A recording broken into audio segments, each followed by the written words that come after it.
I'm going to show you how to do professional quality voice cloning. That's where you train a model to be able to read out text in a voice that sounds just like you. I'm going to show you how to prepare data. You'll need about 3 hours of a recording, hopefully high quality, of your voice. I'll show you how to prepare that and use it to fine-tune some open source models. I'll then show you how the quality of the voice that's generated from an arbitrary string of text, it could be a blog, it could be a podcast. I'll show you how the quality compares to commercial models out there, specifically the best models from ElevenLabs. Now, it goes without saying that these types of models are now widely available, and that means voice cloning is very good, which is great. But of course, it means people can clone your voice, and it's something to be aware of, that when you hear your own voice or somebody else's voice, you have to double check to see whether it is really them. So here's how the tutorial is going to go. I'm going to explain, well, I'll show you some quick examples first, just so you're convinced on quality, but then I'll explain briefly how these models work. There is a previous video where I explain this a lot more, so I'll move fairly fast. Then I'll describe how to create the high quality data set. Then I'll go through the fine tuning. We're going to be using Unsloth, which is a library built on transformers. It allows you to quite memory efficiently train models and quite quickly. And then we'll evaluate performance. And I'm going to go through this for two different models, CSM-1B and Orpheus. These are probably two of the strongest open source models out there now. There's also a model called Dia that's quite good, but it's not supported by transformers or Unsloth yet. Probably it's a little bit better than Orpheus. I think Orpheus on paper is a little bit better than CSM-1B from Sesame, but we'll see how the quality compares today. And also it really depends how you train it, not just the base model that you're using. So let's listen to a few examples. I've got them in the repo. It's the advanced transcription repo. You'll be able to find all the scripts for today over on trellis.com/advanced transcription. This contains all scripts for voice cloning, but also for text-to-speech, speech-to-text, and speech-to-speech models. This is a paid repo, but there are a lot of free resources available on Unsloth. If you want to do fine-tuning, just go to the GitHub repo for Unsloth. These scripts go beyond that, but hopefully if you can't afford to make a purchase, you can at least use the Unsloth ones and then add in some of the tricks I'll cover today in this video. So let's compare the quality of a few different voices. And I recommend maybe don't look at the screen for a moment and just listen to these recordings and think about which one is real and which one is transcribed. So I'm going to play 4 different snippets, and yeah, you can see which ones are real and which ones are transcribed. So here's the first snippet. And from there, you can start to think about which parts of my pipeline are weak and why, and what can I do to improve those parts of the pipeline. Here's the second. And from there, you can start to think about which parts of my pipeline are weak and why, and what can I do to improve those parts of the pipeline. And here's the third. And from there, you can start to think about which parts of my pipeline are weak and why, and what can I do. And here's the last one. And from there, you can start to think about which parts of my pipeline are weak and what can I do to improve those parts of the pipeline. And from there, you can start to think. All right, so I've played 4 snippets. The first one was ElevenLabs, their highest quality model, which I trained, called Pro Voice Cloning on 3 hours of my voice. The second one was the real recording that I recorded of myself. The third one was then cloned audio from training the Sesame 1B model using full fine-tuning. And the last one was a zero shot. I'll talk about zero shot versus cloning. It was a zero shot. I did zero shot on CSM-1B, a fully fine-tuned model, again with 3 hours. So 3 of these were cloned. The very first one was from ElevenLabs. The second one was the real one, and the 2 last ones were cloned as well. And you can see just how good the quality is. I think it would be very difficult for even me to tell which ones were recording of me or not of me. So that's the quality that I think you can expect. I'll go through this as well for Orpheus a bit later. I didn't train Orpheus for quite as many epochs or optimize it as much. The results I think are good, and probably you get similar or even better if you fully optimize Orpheus. But before I go into detail, let's go through a very little bit of theory so you can understand how these models work. I'm going to, just go through exactly what I told you. And I suppose if you're just watching the very start of this video, the recipe, if you want to know it off the bat, is 3 hours of high quality audio. That's what ElevenLabs recommend too. Cleaning the audio of noise really helps. I'll show you how to do that. Levelizing the audio's volume really helps, so that, yeah, because actually I'm realizing some of my YouTube videos, I could do better levelizing the audio. It's a bit quiet in spots, but you want to kind of normalize it so it's around a baseline. Ensure the training is on 24 kilohertz data. That's because that's what the models expect, CSM-1B and Orpheus. LoRA fine-tuning, I think, works well. I didn't see a big improvement with doing full fine-tuning, which is a bit slower. And if you want exceptional quality, I recommend fine-tuning, but then also cloning. What's cloning? Cloning is where you feed in a piece of voice to the model, and it's able to use that as a reference for the next piece it generates. You can even try that on a model you didn't tune, and it will get closer to your voice, but it's never professional quality. To get professional quality, you actually need to fine-tune. But if you do both of them, so you take a fine-tuned model and you give it that reference, you get very good quality. So that's what I'd recommend if you want the highest possible quality. All right, that's kind of the recipe, but we're going to follow the structure now, which is first briefly explaining these models, then talking about the data set, then fine-tuning. I'll do CSM-1B first, then Orpheus, and then we'll look at evaluating performance versus ElevenLabs. So the way these models work is they're token-based models. They're somewhat similar to language models. A language model like ChatGPT or GPT-4o takes in a sequence of tokens, which are essentially words, and then it tries to predict the next word. And it does this recursively. So it will predict one, put it back as an input, then try to predict the next one, and so on here. And this is very analogous to what we're doing with audio. We're mixing in text and audio tokens. So instead of just feeding in some text tokens, we also feed in some tokens that represent the voice. So we would start off, we pass in some text that we want to convert to speech. We get out part of the speech, we pass it back. We get out part of the speech, we pass it back, and so on. So at a high level, we're trying to do a token-based approach, but we need this concept of an audio token. Now, what's an audio token? How do you convert a sound wave, which might look something like this, into tokens? And the answer is you chunk it up according to time, which is kind of like speech, although speech it's words, and you assign a vector. You assign a vector to represent the speech within a certain time slot here. And actually you define a vocabulary of these arrows. So rather than the arrow being able to continuously take any value, you define a dictionary or a code book that just allows it to take discrete values. And then you have to round the arrow to the closest entry that's in that dictionary. So this is how you come up with a tokenizer for your audio. Now, I know I'm giving abstract, but I'm giving high level. It's called a code book, and it's a set of fixed vectors in high dimensional space. It's not 2D. It's probably, 512D or something larger. And you define a fixed number of arrows in that high dimensional space, maybe 4,000. And then you've got to represent each time step here, or each little window. You've got to represent it by one of those vectors. And here's how you come up with deciding which vectors, because of course the question is, well, how do I know which arrows I should consider to be in my code book? And the way you do that is you start with a sound wave, you put it through a neural net, often a transformer, that will convert it into this dictionary. So this defines your dictionary here. This defines the sound here in dictionary form. And then you decode it out through another transformer, different to this one here, to get back to the input.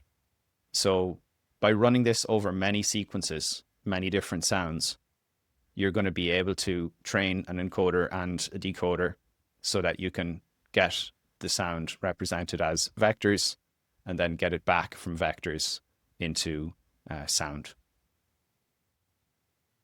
Now, one of the problems with speech is it's got a lot more information than text. If you just read text, there's no emotion per se other than in the meaning of the words. Whereas with voice, I've got the timbre, I've got, prosody, all these words, but volume even. So there's a lot more to represent within a given little piece of sound here. And it turns out that just chunking up a sound wave very simply is not going to give you a very robust representation. It turns out it's better for every window to try and represent it with a few tokens. Maybe you've got a coarse token that represents loosely some lower frequencies, then you have a more granular token representing some kind of mid frequencies and a more granular one. So some kind of hierarchical approach maybe, or at least multi-token approach for each window is needed to represent the meaning within a given time window. And that's basically the solution that models like Orpheus and Sesame have come to. They don't just use one token for every timestamp, they often use more than one. So actually, if you look across at CSM-1B, it will decode a first token that's kind of coarse, or that kind of describes the complete information in a window. And it actually uses a separate transformer to then decode or produce, I think it's another 31 tokens that describe more about the detail here. And we can go across, quickly take a look. Here, you've got audio and text coming in, you've got a main token predicted, and then you're predicting more granularity here. And you go back then, pass in the main token here, and you do this recursively to decode out or generate all of the rest of your sequence. Now, Orpheus takes a little bit different of an approach. Orpheus doesn't bother with a second decoder here. It uses the same decoder to produce every token. Let's see if we can take a look. It actually produces 7 tokens in series for each timestamp. So it will say, okay, I'm at the timestamp of, let's say, 2 minutes here. I'm going to produce 7 different tokens, but these 7 I produce in a row are actually all referring to this 2-minute timestamp. And then I'm going to take those 7 and use that information to describe the window of time that comes after 2 minutes, maybe the window from 2 minutes to 2 minutes and 1 second. So they use the same decoder to just auto-regressively produce 7 tokens for every timestamp. Then it'll move to the next timestamp, produce 7. Then it'll move to the next timestamp and produce 7. So yeah, Orpheus, it uses a 3 billion parameter model. It's not shown here. Whereas Sesame uses 1 billion, so Orpheus is going to be slower. Also, because Sesame uses the secondary decoder, which is a lot smaller, it's able to decode 1 token and then very quickly decode the rest here. Whereas in Orpheus, it's a bit slower because the large model, the 3 billion, I mean, it's not that large. It's been used to decode every one of the 7 tokens. So Orpheus is slower both because of being 3 billion parameters, but also because it uses the big decoder, the big transformer to decode all these tokens. So why tokens? Well, it's a simpler architecture. If you want to look at my style TTS2 video, which is a diffusion type approach, there are so many pieces in the architecture that need to be trained. It's very complex. You're trying to explicitly model things like emotion, like prosody, and you just have many parts in the network. Whereas with transformers, you kind of take one general architecture and feed in tokens and then train on the outputs. The nice thing is these tokens can kind of capture everything without explicitly having to dedicate part of the network to these things like emotion, noise, or music. And you can also cover multi-speaker or multi-instrument audio. This is kind of like what the Moshi model does. It will cover 2 tracks, one decoded track for each speaker. I won't get into that in this video. And yeah, you can also start with a pre-trained llama model. So you can literally take a text model, which is kind of crazy, put it in here, and then you can tune it maybe on 100,000 hours, and you've got a model that seems to perform fairly well. So you can kind of get this big speed up by just leveraging a bootstrap of the models that are out there for text even. So this is probably why companies have moved towards this approach. And the models that have adopted this approach, and there's probably more, include CSM-1B from Sesame, Orpheus, and then Dia. I mentioned at the start of the video. It's possibly better than Orpheus, I read online, but it's not supported by Unsloth or transformers. If it's supported by transformers, it'll be supported by Unsloth. So hopefully that'll come out, but it's been in the GitHub issues for, I think, over a month. So with that, I know it was a quick overview. Do check out the original video if you want more detail on the theory, but I'm going to move now to the training. So I'll describe how to train, how to prepare a data set, and then how to fine tune, and finally, how to evaluate. So for all of this, I'll be working out of the advanced transcription repo. You can find more details on trellis.com. Probably I'll rename it soon to advanced audio because it always has been covering not just transcription, but voice cloning and speech-to-speech, also diarization and turn detection. So I've cloned that and I'm over in Windsurf. Let me close down the audios that I played. And here I'm in the text-to-speech folder and moving into Unsloth. And within this, you'll see there is a README, which I've opened up, this one here. And Am I in Unsloth? Sorry, I want to be in the Unsloth README, which is this one here actually. And let's put it in preview mode. And you can see a few things that we're going to cover today. The Unsloth CSM fine-tuning. It's actually a notebook that has the data preparation in it too. Then a similar notebook for Orpheus. Both of these are based on Unsloth notebooks, although the data preparation is something I developed and I've changed quite a bit around the inference and some things around the fine-tuning. I'm not going to cover this in this video, but I am making a video soon on how to do inference on these models. The one that you can do inference on now, I had to spend quite a bit of time on reverse engineering vLLM for Orpheus, but it is possible now to use vLLM for this text-to-speech model, which I think is quite unique because I don't know of many libraries that support continuous batching for text-to-speech generation. So this is quite interesting, and I'm going to make a video on it soon. If you have access to the repo, you can read about it. I've written up some notes, and the scripts and one-click templates should work. So with that, we're going to get started on data preparation, which is within this CSM-1B fine-tuning notebook. And I'm going to open it up in Colab. You can run it on RunPod if you want, or some other service, VastAI, or any other service that runs Jupyter notebooks. But I'll just show it to you here in Google Colab. And we're going to work down top to bottom and see how this goes. So the first thing we need to do is prepare 3 hours of data. Where are we going to get the data from? Well, I propose three options. One is get it from YouTube. I'm going to take my YouTube videos, extract the audio from them, clean the audio, and then chunk them. But you could take any recordings and upload them. I'll show you how to upload the files here. And then the third option is you could just record yourself on a microphone or something. Then you have sound files, and you can also upload them to this notebook, and it will do the cleaning for you. So let's get started here. We're going to install FFmpeg Python for handling audio, and we'll install Whisper for doing transcription, sound file and datasets. We'll also install YouTube YTDLP, which is for accessing YouTube videos. Now, one of the reasons I actually did this in Colab is because YouTube is not easily accessible if you try to do it from your local machine, but if you do it from Colab, they kind of have allowed permission, so you can access YouTube transcripts pretty easily. So the idea here is we're going to enter YouTube URLs or upload MP3 files. Then we're going to use Whisper in this notebook to transcribe the audio, which gives us text, because to train a model, you need both text and you need the audio. Then we're going to clean the audio and we're going to normalize the sound. And then we're going to chunk this into 30-second chunks, but we're going to respect sentence boundaries when we do that. And we're going to push a data set up to HuggingFace so that we can then run training. And in fact, I can just show you what the data set looks like already.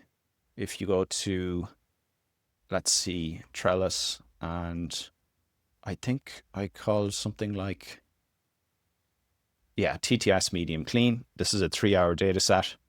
And there are going to be 3 columns. One is the audio, one is the text, and then one is the source. The source here just refers to the ID for the speaker. You could call it speaker ID, maybe either. And for example, we have this nice clean text here. Notice how every piece of text ends with a full stop because I've respected sentence boundaries in assembling this. And then you have the sound. If you're using large language models in production, you'll want a way to log. So yeah, the sound is quite clean because I've cleaned it.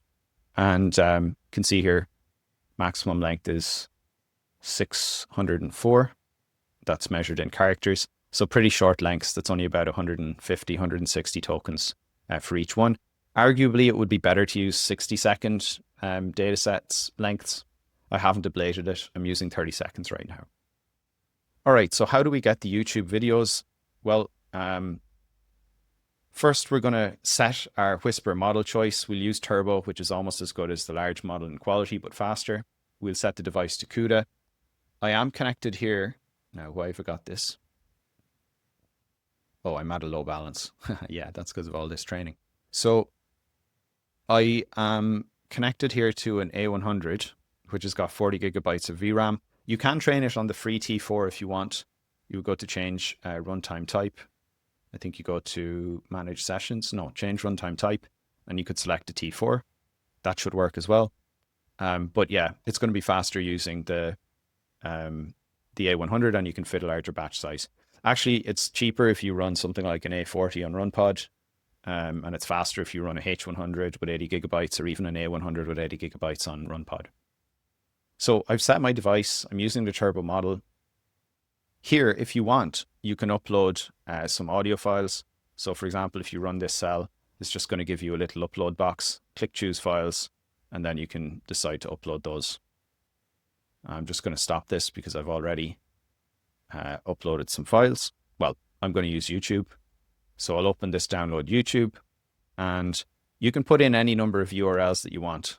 I'm just going to put in one URL here, and it's going to grab the audio, and it's going to then save that audio into my folder structure here. So what you should see is the YouTube DLP booting up, and I need to run this cell first. So I've defined my audio directory as audio, and we have an error here. Let me see if I have properly installed everything.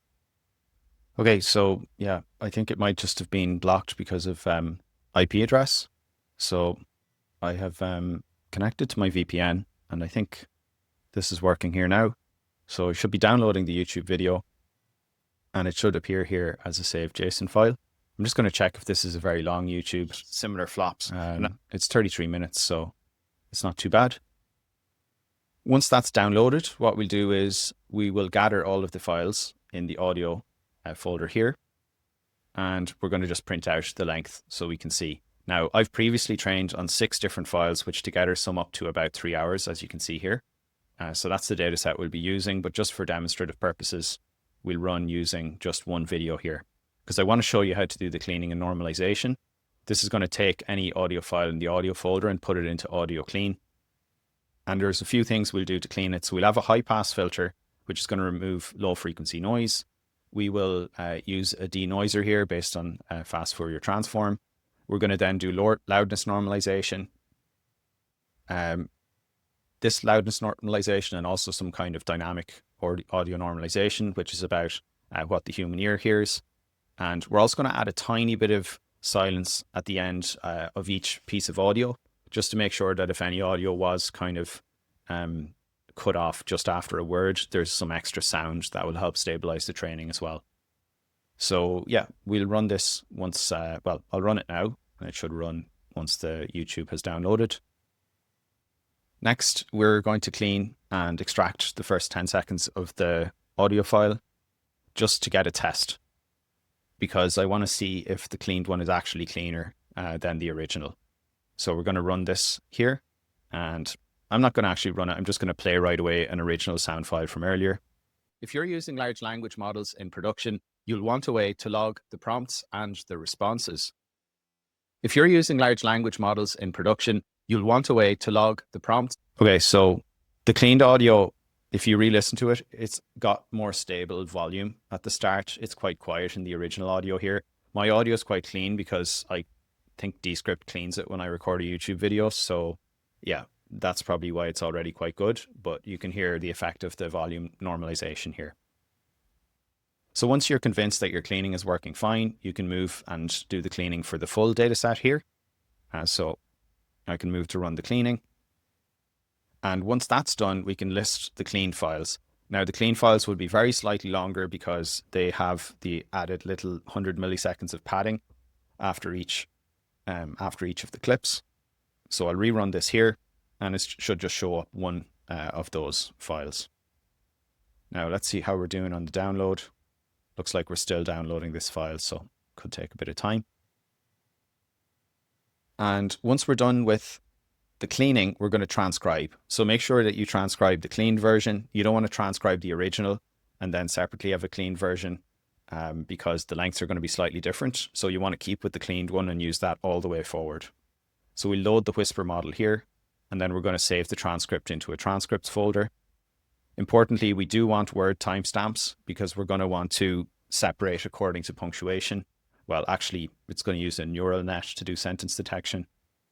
And we're going to transcribe the audio path that we pass in, which will be a path for each of the paths in cleaned path. So basically, we're transcribing each of the scripts.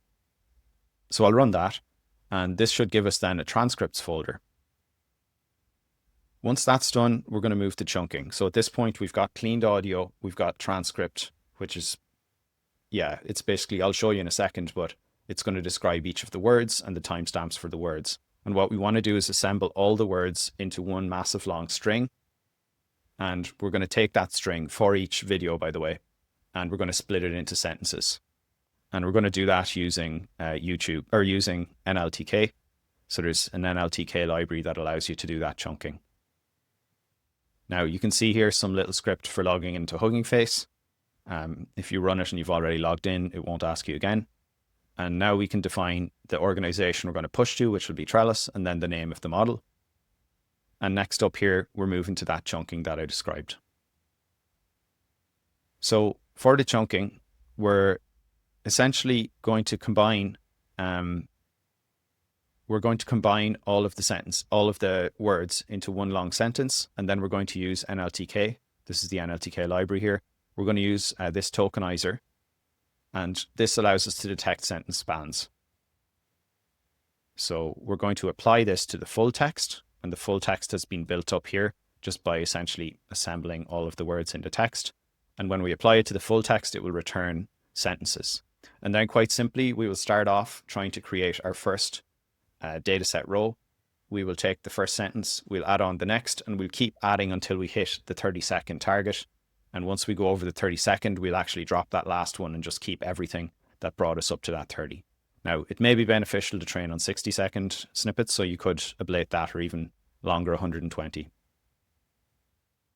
So at this point here, and I'll run this cell, what we should have is a set of sentences, a set of dataset rows that have got combined sentences together, and then the corresponding audio that's there for them. So we can print out a few of these. Actually, if you want, you can see a row here. The row's got audio, which is going to point to just a clip of audio that is being sized to match those sentences. And then there's going to be text, which, if we've done it right, should end up cleanly with the full stop at the end. Now, actually, this is printing all the rows. So if you just want to see the text of one row, you can see right here, it's cleanly finishing on a full stop, which is what we want. So with that there, we're then going to push it up as a data set to HuggingFace. Now, just in terms of assembling those columns, I just want to show you here. There are 3 columns. There's the audio, there's the text, and then there's also going to be the source. And the source here, I'm just currently appending source 0 for speaker ID 0 to every single one of these rows. If you had alternating speakers, you'd need to append a different source to each of those. Just one other small note here. There's this thing where you can have HuggingFace show the data nicely, like with this little player. And the way you do that is by casting it to a column. So ds.castColumn, it will set a column feature for the data set on the audio column so that it recognizes it, and it will both show it nicely, but it will also allow you to do streaming when you're downloading, so you don't have to download the full file all at once during training. So yeah, at this point, you should have pushed your data set up to HuggingFace Hub, and you get something like this here, where we have a training set. And yeah, you could arguably split it into an eval set, but we're going to do that later at the training point rather than now. Let's just quickly go back and take a look at some of the results. At this point, we have downloaded the YouTube video, so you can see that's done. We've gathered our files, of which there's only one. It's 33.74 minutes. We've cleaned it, and we have the cleaning is done. So all the clean files are in the audio clean folder here. And then we're going to list out the contents. It's 33.74 minutes. So actually right here, if we look at the original audio, you can see, yeah, it's actually not really added much on in that case there. It's pretty much the same length. And now we're transcribing. So we're running the Whisper model. It's going to go through all of this here, and then it's going to save the transcript. And then finally, it's going to go through the chunking. So I'll come back and take a look at that when it's done.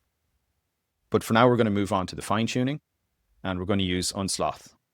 So we will install like this, run this cell, which handles automatically if you're in Collab or not, because the install is a little bit different.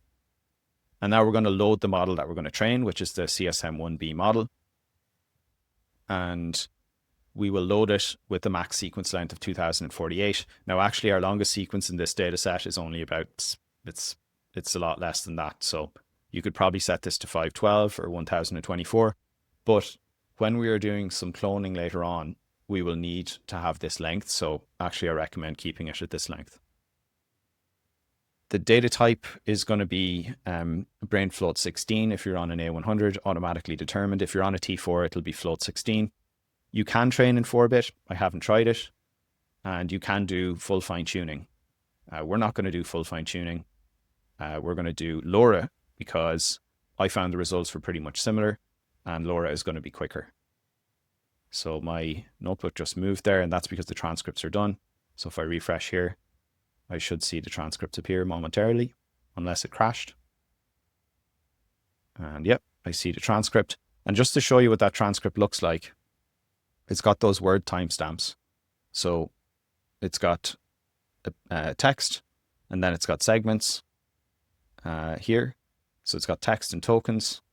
And you can see there's a timestamp for the start and the end in time of every single word.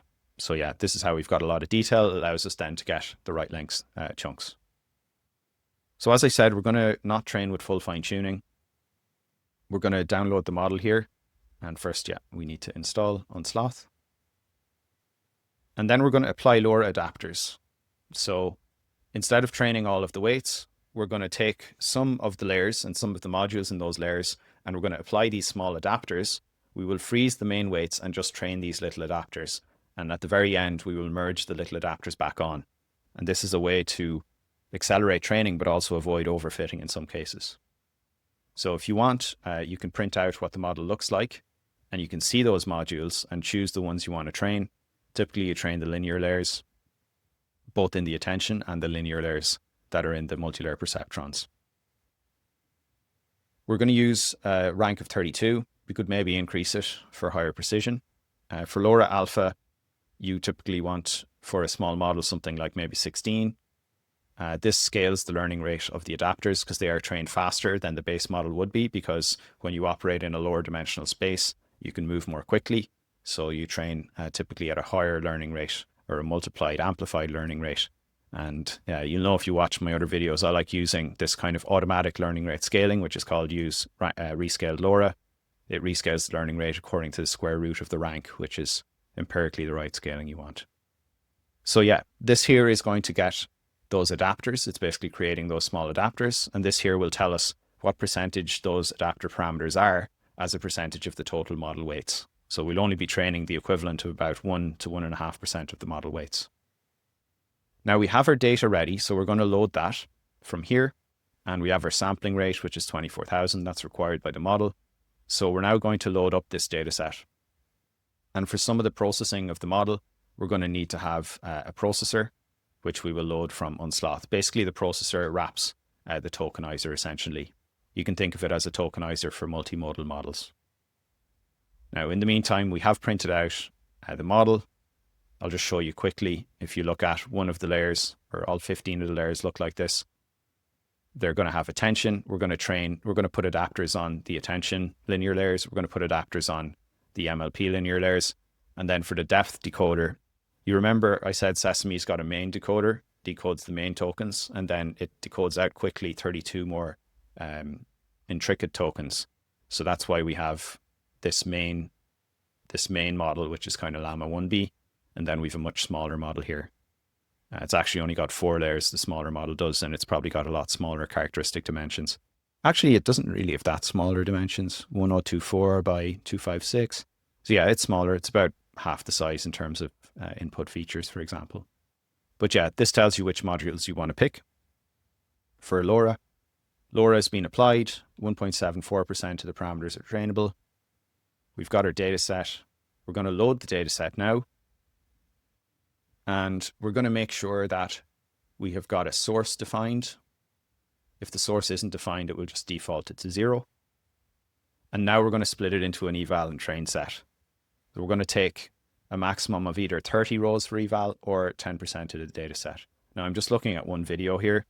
So there's not going to be a whole lot of data. Well, there'll be 30 minutes worth. It's not nothing. And once we've got the data set splits created, we'll print out the maximum length in tokens, because this will tell us whether our model length was set to be sufficiently large. We need this to be below 2000. The max text length here, we'll see what that is, but it needs to be below 2000 because that's what we loaded the model with.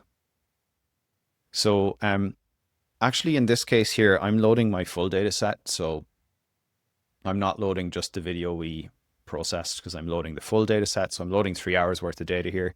That's why it's a little bit slower. And I know, therefore, the max length here is going to be 600. So we're going to be under the 2000 needed. And now we're going to be able to get this data and pre-process it so that it's in the right format for the trainer. And that's going to be done. It's largely automated by the processor. So the nice thing about Sesame is it wraps all of the preparation within the processor chat template. So we just need to apply that chat template to the conversation, which contains the input text and the audio. And then we will tokenize it, return a dictionary, return output labels. And we do need to specify the arguments, the keyword arguments for text and for audio. You can see we're passing in max text length, max audio length. We need to pass in the sampling rate, and we are padding all these to be equal length. So you always, if you're putting in a batch bigger than 1, you need your batch to all be the same length. Usually it's padded to the longest, but sometimes it might be padded to the max sequence length. And I think here, this should be padded to the maximum length of our data. Okay, automatic saving is found, that's fine. So we now have loaded, we've got the length 600, as I said. The audio is much longer, but this is measured at a sampling rate of 24,000 hertz. So that's why it looks a lot longer. It's not the length of words.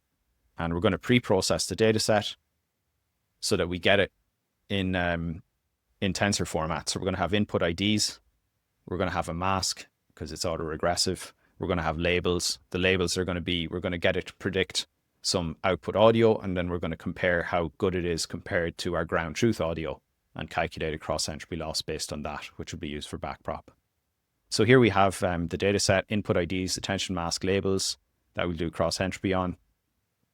And yeah, we also have these input values and cutoffs. I'm not entirely sure how those are used. You definitely need these, and you'll need these in Orpheus as well. So we're ready to move to training. We'll define a run name, which is the model name. We won't call it full fine tuning because it's actually LoRA fine tuning. And then we'll put a time date stamp on it. And now we'll move to train. So for training, I know that we can fit a batch size of 16 in this 40 GB.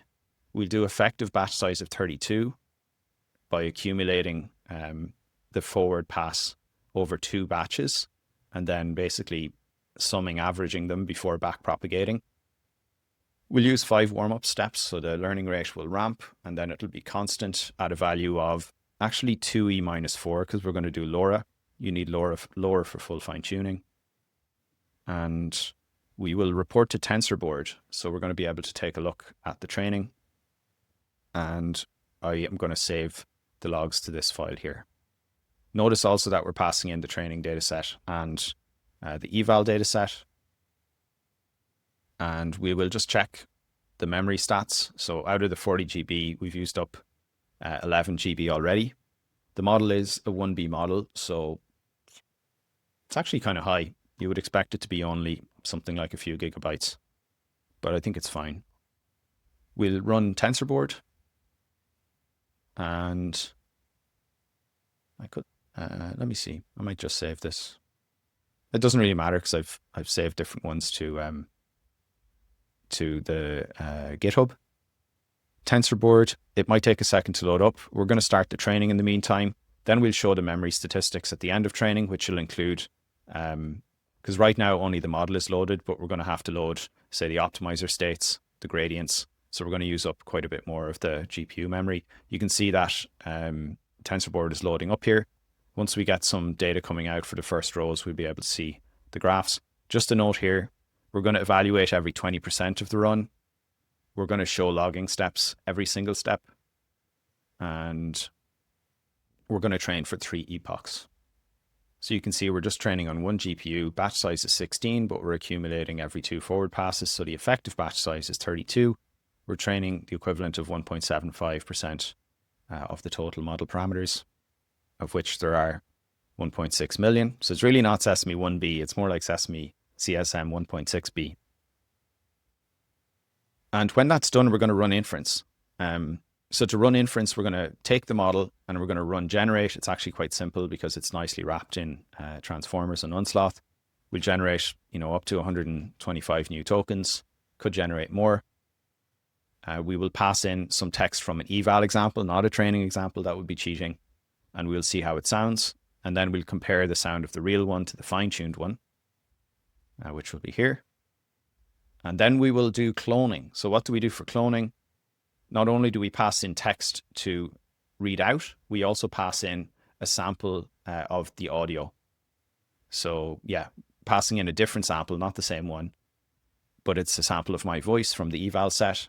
And because this is passed in, the model tends to continue on from what this sounds is like. That's called cloning. And when you combine cloning with fine-tuning, you get very good results. So that's what you should get here. And then we can save the model. We can push the model up to Hub. This will just push up the LoRA adapters. You can optionally merge the LoRA adapters onto the model and push it up to Hub. And that kind of rounds out where we are. Now, let's just take a look at training for a second. We have moved to step 5. So by now, I think we should see tensorboard start to load. And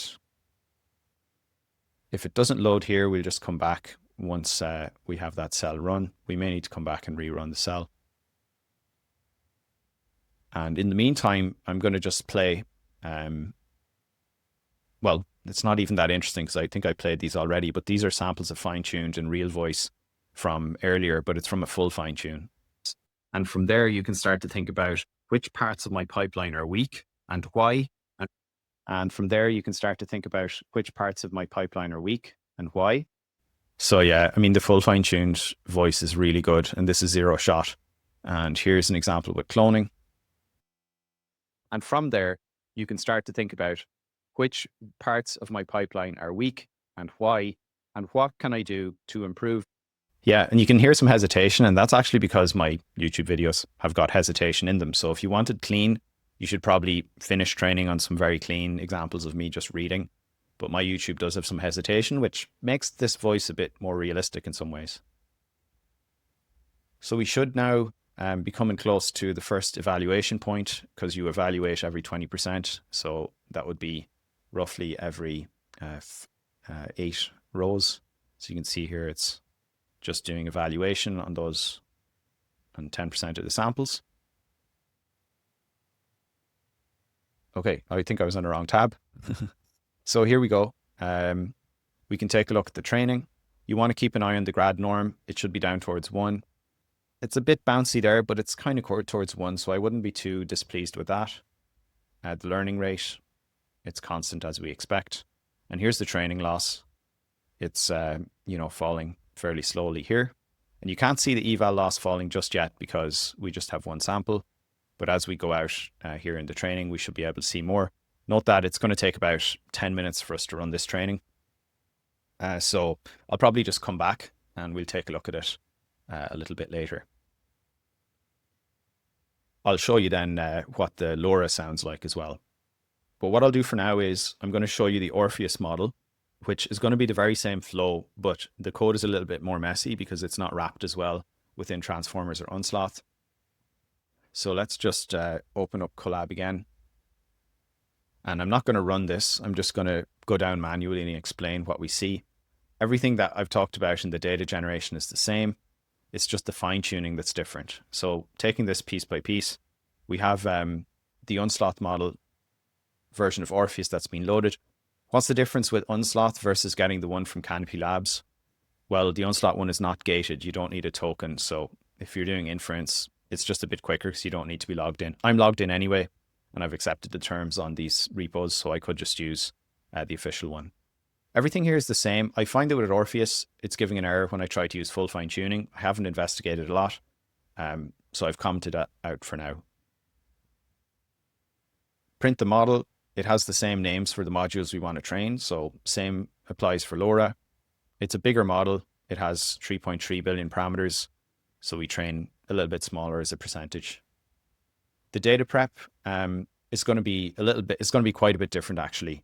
So with Orpheus, we're going to need to have a map between the ID and then the speaker name, because the convention for Orpheus is when you train the data, let's say that you have some text you want to do into speech, like 1, 2, 3.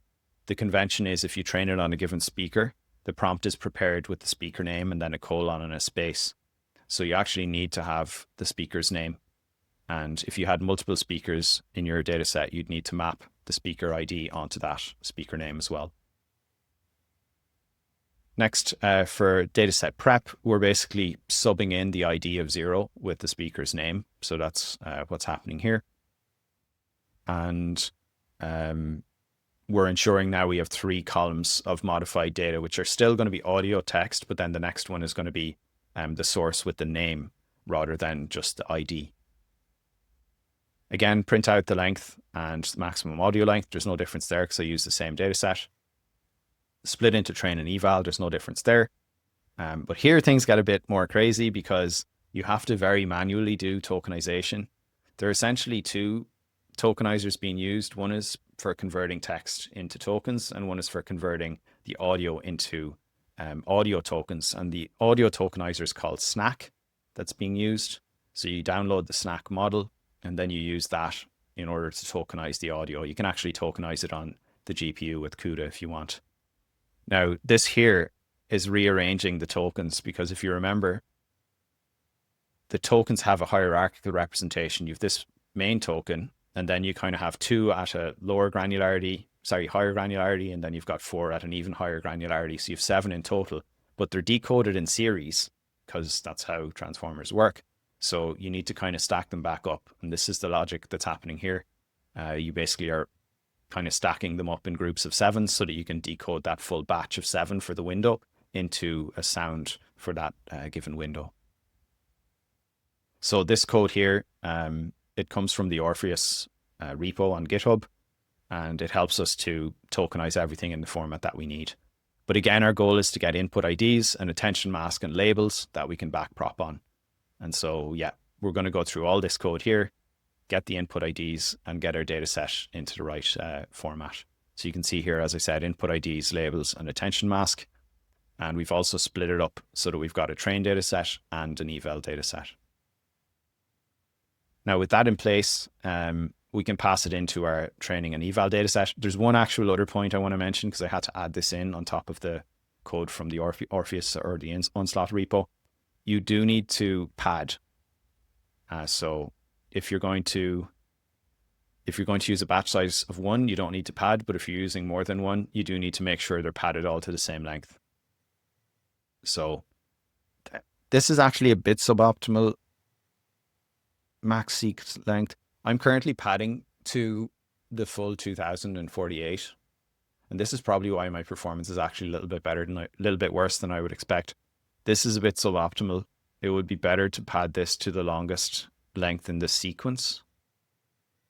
So yeah, just note that you probably should update this to pad to the longest length in the sequence, because otherwise you're just training on tons of pad tokens at the end.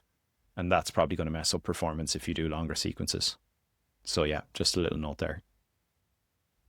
So I have my data set, and now I can pass it in to the trainer, which I do. Check the stats, check tensorboard. Nice, I've got tensorboard saved here. So you can actually see on a few of my different training runs, my eval loss falling. And let me take away smoothing. These are runs here. I think I used a batch size of 32 here, batch size of 16, so it looks longer. And this one here in yellow is with a length of 1000, whereas with a length of 2000, my loss is higher. And that's because the longer the length you train on, you're going to have more loss computed over more tokens. So you'll typically have a longer loss when you train over longer sequence length. So that's why we have this up here. And this is actually the purple model. That is the Orpheus model that I'm going to play some sounds from now in a moment. But yeah, the eval loss falls, which is good. We can take a look at the training performance here. Quick look at the grad norm.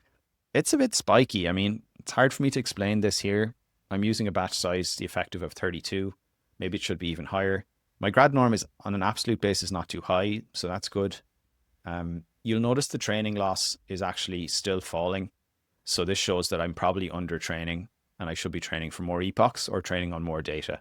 And that's another reason why my quality is maybe not as good with Orpheus. I don't think it's anything to do with the Orpheus model. Now, I haven't played the Orpheus ones yet, so you'll see if you like the quality. So then we'll train. You can see training loss, validation loss is falling. Check the memory stats. You can see actually in this case, I could have used twice as big a batch size because I'm only using up 30% of the VRAM. And then we'll run inference. Now, inference again is a bit messy because you need to format the text that's going in. Then you need to put it through the model, get out some IDs, and then you need to decode the IDs from SNAC tokens into audio. So yeah, this is encoding the prompt. This is generating the speech to get output tokens.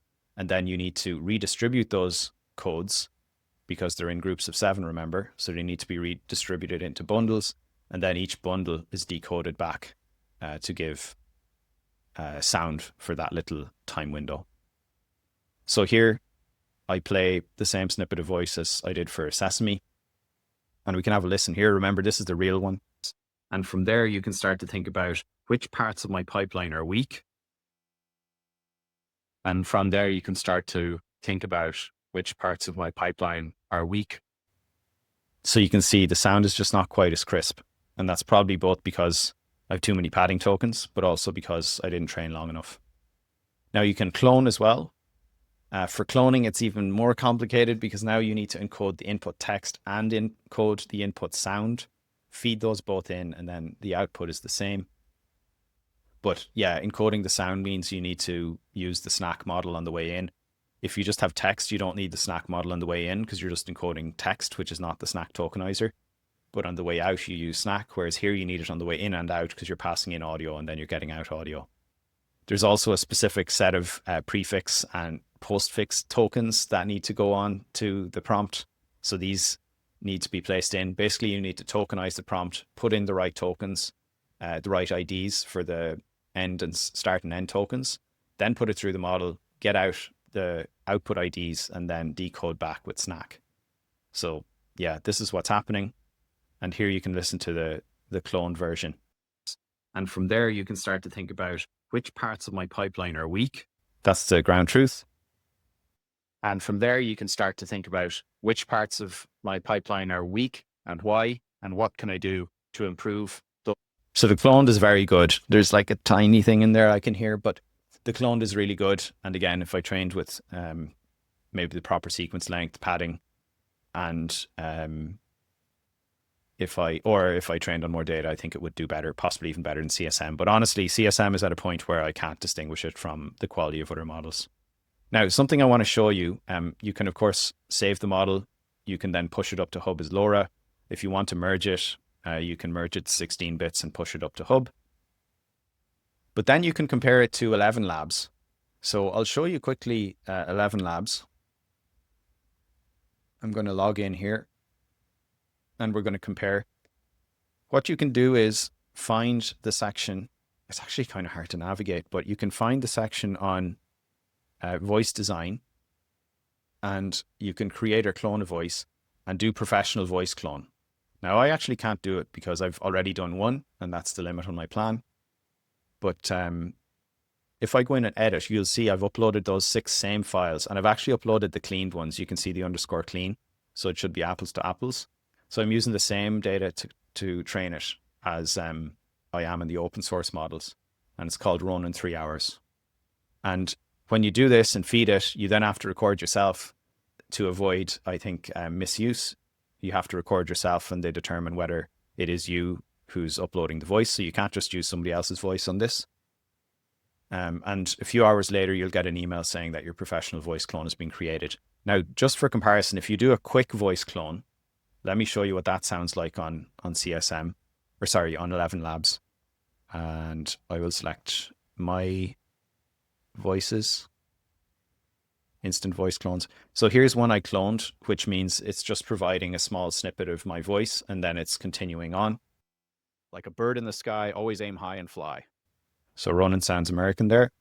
Poetry is like a sunrise, painting the world with sounds American there as well. It's really hard to get good voice clones just by putting in a little piece. It's definitely closer, but it's very hard to get a good match. Now let's listen to the professional. A well-loved bookshelf is like a garden of stories waiting to be picked. It's quite good. It's really quite good. Maybe there's a little bit of something off, but it's really quite good. And we can check here how it sounds if we call the API with the voice ID and with the model ID here. So this is the latest model. And then presumably, actually, I think what ElevenLabs might do in the background is actually tune a few of its models, like a fast one, a high quality one. So we're selecting which of the models has been tuned. And we can put an API key in the secrets here called ElevenLabs API key. And I'm going to run this on the very same voice that I've been playing above, the third row of the eval set. And here's what it sounds like.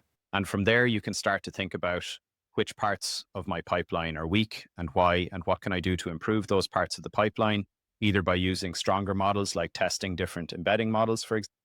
It's really good. It's really good. And probably, you'd have to look at that, listen a lot more closely or do some kind of test to say that's better than the CSM one or not. But they're all pretty high quality. Now I just have this snippet here if you want to ever download the logs from the training. We're not connected here to a GPU, so it won't make sense, but that can be handy. Now, in the meantime, we're finished training the Sesame run back over here. So let's just refresh the tensorboard here. And you can see eval loss is falling, which is good. Remove smoothing. Let's see how the grad norm is done. It's pretty good. Maybe at the end it's peaking a bit, which indicates we're getting to the end of number of epochs we could train for. And the training loss is falling, which looks good as well. So if we scroll down here, yeah, everything looks pretty good. I mean, I could reproduce this, but I've already literally played the LoRA sound for you already. So I don't think it's not going to be any different to before. You can see, by the way, that the peak reserve memory for training, it's getting up towards 100%. So I actually made a good choice on batch size. I kind of made it as large as I could without having any problems above that. So yeah, here you can see the results of the training, and I've already played the voice for you, so you've got a good sense of how that works. Now, there's one last thing I'll mention. I won't cover it in this video, but there's the question of how do you inference these models? And that means how do you run them on a server that's able to take a high load? And this is quite difficult because they're not really supported by libraries like, say, SGLang or text generation inference. vLLM does, in principle, allow you to load Orpheus, not the Sesame model as far as I know, but vLLM does not produce the right tokens. So you need to work out how to decode properly those tokens. So I've put some details of that in the repo for now, advanced transcription, and I'll look forward to putting out a video fairly soon that can describe how you can set up that endpoint.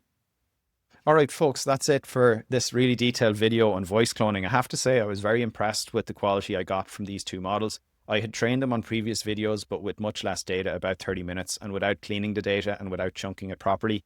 And just doing those things made a really big difference in quality. And I can really see how the quality of voice clones has just reached par now in terms of realism. So I'll put some links below to everything I've discussed. You know where to get the repo on trellis.com if you want to become a member. And as usual, let me know any questions down below in the comments. Cheers.